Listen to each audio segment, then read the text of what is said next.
One day, while I was in an upstairs closet doing some work, I heard something fall behind me. Upon investigating, I picked up 2 pennies and 2 nickels, which is certainly very strange, since you can imagine how many times the closet had been swept and cleaned or painted or papered in all those years.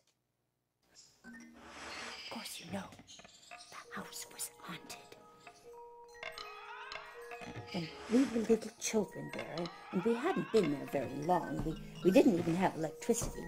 Well, I remember being awakened in the night by my parents talking.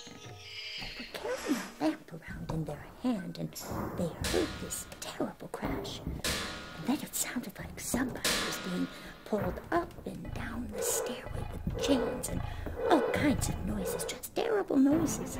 Well, of course, they were frightened. They didn't know what it was. They were sensible people, but they wanted to know why this was being done to them.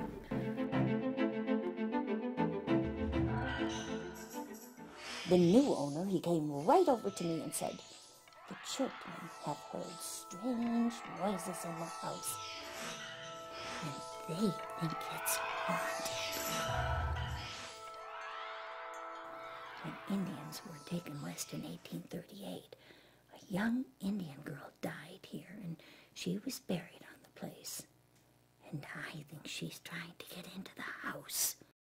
Mrs. Kirby said the Indian girl was buried there, and the original family planted a lilac bush over her grave.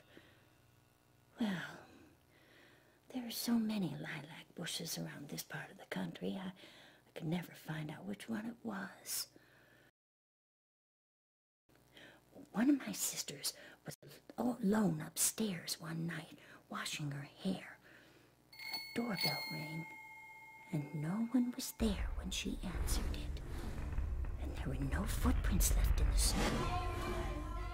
The top half of the door was a glass window, so the second time the doorbell rang, she would see no one was there.